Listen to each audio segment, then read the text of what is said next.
हम अपने educational channel for immigration में आपको खुशामदीद कहते हैं। और ये चैनल का पर्पज़ हम बता चुके हैं कि सिर्फ और सिर्फ आपको एजुकेट करना है। और एजुकेट करने का मतलब है कि आपके पैसे बचाने हैं, आपके पैसे ज़ाया होने से ही बचाने हैं। और अगर ज़ाया नहीं हो रहे हैं, सही तरह खर्च हो रहे हैं, कोई बात नहीं, आप हायर कर सकते हैं लोगों को, मना नहीं है। उस केस में आपके पैसे कम खर्च भी हो सकते हैं। तो मैंने काफ़ी गाइड से लेकर के चीज़ें बनाई हैं। मैंने on campus work, off campus work, student वीज़े के बाद, पास करने के बाद वर्क, PGW जिसको कहते हैं पोस्ट ग्रेजुएशन, पोस्ट ग्रेजुएट नहीं, MS नहीं, पोस्ट ग्रेजुएशन। वहाँ पर ग्रेजुएशन हर चीज़ को कहते हैं। इंटर करो 12 जमात, उसको भी ग्रेजुएशन, आपको पता है। 5वीं जमात के बाद भी ग्रेजुएशन। तो वो पोस्ट ग्रेजुएशन जो है, वर्क परमिट, उसकी बात हो रही है। तो मैंने इसके ऊपर एक पहले बनाया, work permit in general in Canada applicant. लेकिन अभी ये स्पेसिफिकली दोबारा इसलिए बना रहे हैं कि ये अब मैं बना रहा हूँ with reference to the guide. कौन सी गाइड? 5580। यहाँ पे नाम लिखा है कंसल्ट इंस्ट्रक्शन गाइड। ये मैंने इसके रेफरेंस से बना रहा हूँ। आप इस पे जा सकते हैं। मैंने आपको चीज़ें पहले इसके मुतालिक बताई है कि इससे पहले पहले क्या क्या उसमें लिखा हुआ है। ठीक है। This document is checklist. Checklist का जो होती है ना कनाडा के फॉर्म में, ज़्यादातर लोगों को मालूम है, वो पार्ट होती है एप्लीकेशन का। यानी एप्लीकेशन का जो सेट बनाते हैं ना, तो इसको भी आप अपलोड करते हैं, या पेपर है तो पेपर पे भी सबसे ऊपर यही लगी होती है। ठीक है। आपको ये सारा के सारा जो इसमें लिखा है वो सारे डॉक्यूमेंट आपने देने हैं। ओरिजिनल डॉक्यूमेंट कोई नहीं चाहिए, देखें ओरिजिनल डॉक्यूमेंट। और ऑनलाइन में तो वैसे भी नहीं चाहिए होते, लेकिन पेपर है तो फिर।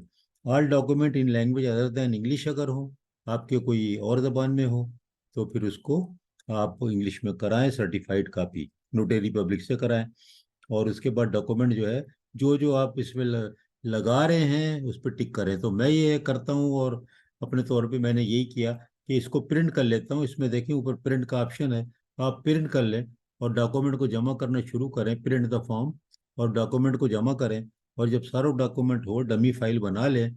और डमी फाइल पे वो आप टिक करते जाएं कि एप्लीकेशन इन चेंज कंडीशन, अगर कोई एक्सटेंड माई स्टे फलाना, ये फॉर्म की लिस्ट है, application form to be completed. ठीक है। In this application to use of repetitive अगर आप कर रहे हो तो उसके लिए। अब ये एक जनरल इंफॉर्मेशन है कि application to change condition, extend my stay और remain in Canada as a worker, IMM570 तुमको आपको भरना है। भर लिया होगा तो यहाँ पर आपको टिक लगाना है। ये देखो टिक लग गया ना। ऑनलाइन का ये फायदा है। फिर आप इसी तरह करते जाएंगे। अगर आप रिप्रेजेंटेटिव जो है नहीं रख रहे हैं, तो फिर आपको यहाँ पर टिक करने की ज़रूरत नहीं है। ये ऊपर ये सब चीज़ें बता रहे हैं आपको कि क्या करना है। ठीक है। कंप्लीटेड पेपर पे अगर आप कर रहे हैं, तो फिर ये उसके साथ के अलग से इंस्ट्रक्शन होती हैं। बहरहाल फॉर्म चेकलिस्ट यही रहेगी।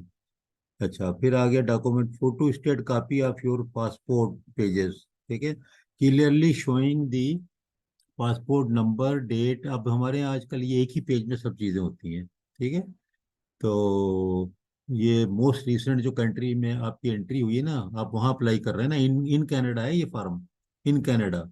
और वो हम अज्यूम कर रहे हैं कि वो पढ़ने गया हुआ है, बच्चा बच्ची पढ़ने गई हुई है। और उसके बाद वहाँ पर उसने अपने रिक्वायर्ड कोर्स पूरे किए हैं।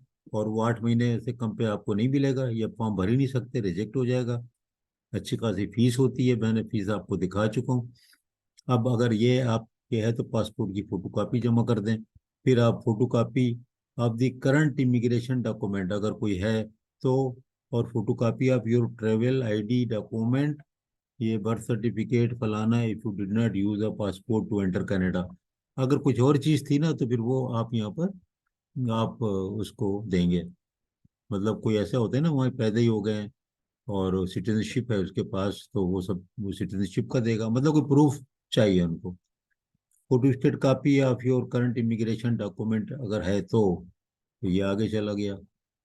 फिर ये देखें, ये पर्टिकुलर है क्या है, पोस्ट ग्रेजुएशन। ये PGWP अप्लीकेंट के लिए है, मस्ट आल्सो इंक्लूड। ये है क्या, फाइनल ट्रांसक्रिप्ट चाहिए, ट्रांसक्रिप्ट याद रखें आप। अब यही काम मैं पहले बता रहा था कि ये काम फाइनल सेमेस्टर में जब पहुंचे, रिजल्ट आए, तो 1-2 दिन के अंदर मुकम्मल करें, क्योंकि उसके बाद सिर्फ इस काम के लिए आपको 180 दिन मिलेंगे अप्लाई करने को। सब चीजें, पासपोर्ट पहले से एक्सपायर होने वाला है तो उसको बढ़ाएं, वरना बड़ा मसला हो जाएगा। क्योंकि आपको वर्क परमिट, अगर आप एलिजिबल हैं, 2 साल का कोर्स किया है, 3 साल के लिए एलिजिबल है, पासपोर्ट आपका खत्म हो रहा है अगले 1.5 साल में, तो 1.5 साल का वर्क परमिट मिलता है, फिर ये दोबारा अप्लाई करना पड़ेगा वहां होते हुए, एक्सटेंशन पासपोर्ट रिन्यू कराना पड़ेगा। तो पासपोर्ट पे देखें, जब आप फाइनल सेमेस्टर में जाएं तो पासपोर्ट को चेक करें, अगर उसमें 6 महीना, साल, 2 साल भी है तो उसको रिन्यू करा लें अगले 10 साल के लिए, क्योंकि पासपोर्ट पाकिस्तान का आप रिन्यू करा सकते हैं, 2 महीने, 2 साल पहले भी रिन्यू करा सकते हैं, और वो बना देते हैं। आप ये कह सकते हैं कि मुझे बनाना इसलिए कि मेरा फोटो मुझे फ्रेश लगाना है, और बाज़ औक़ात आपसे फ्रेश फोटो का पासपोर्ट मांगा जाता है, तो उसकी बुनियाद पे आपका पासपोर्ट बन जाता है, चाहे खत्म हो, पिछला ना हो। ठीक है। और इंस्टीट्यूशन से लेटर चाहिए, ये फॉर्मल नोटिस ऑफ ग्रेजुएशन ये चाहिए आपको, ये सब लगाओगे, यहाँ पे आप टिक करोगे। ठीक है। अब आप आगे चलें। Proof of payment, your application post PGW programme के लिए आपको $100 पे करने, holder fee in addition to Canadian dollar 155 for the work permit processing fee. दो फी है, देखो जरा।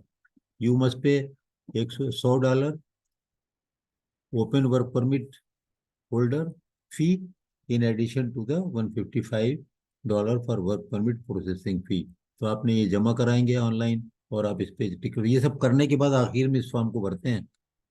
क्योंकि और लेकिन मैंने ये कहा कि प्रिंट कर लो, प्रिंट करके आप इसको कर लो कि ये काम मुझे करना है, और वहाँ पर आप कोई स्टार लगा लो कि भाई ये बड़ा इंपॉर्टेंट काम है। को आप जो है, मैंने आपको इसके मुतालिक बताया है, तो ये एप्लीकेबल ज़रूरी नहीं है कि हो आपके केस में, तो इसको नहीं है, अगर तो छोड़ दें। तो ये फॉर्म यहाँ पे आपका ख़त्म हो गया, ये सारे डॉक्यूमेंट आपको जमा कराने हैं, कोई इतने ज़्यादा नहीं है। तो ये, लेकिन तैयारी बहुत ज़रूरी है कि जल्दी करें, जल्दी करें, जल्दी करें। याद रखें पासपोर्ट एक्सपायरी। और एक बात और याद रख लें कि हेल्थ वाले डिपार्टमेंट में जाएंगे कहीं पर भी, तो आपको अपना मेडिकल भी देना है। वो मेडिकल बिल्कुल वही है जो कि इमिग्रेशन लेते वक्त होता है, उसमें मैं नहीं जा रहा। अगर आप उस कैटेगरी में जाएंगे तो मेडिकल एग्जाम के लिए खुद ब खुद आपको इन्फॉर्मेशन मिल जाएगी एप्लीकेशन के बाद। तो ये मैंने कहा कि चेकलिस्ट आपको दिखा दी जाए। कौन सी चेकलिस्ट दिखाई गई है, ऊपर फिर देख लें।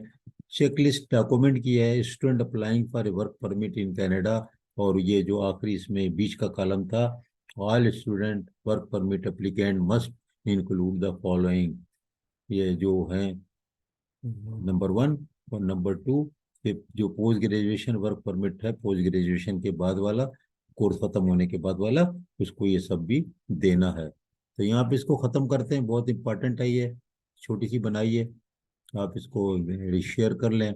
और इंशाल्लाह भी इस वर्क परमिट के बारे में हम और भी बातें आपको बताते रहेंगे। बहुत बहुत शुक्रिया आपका।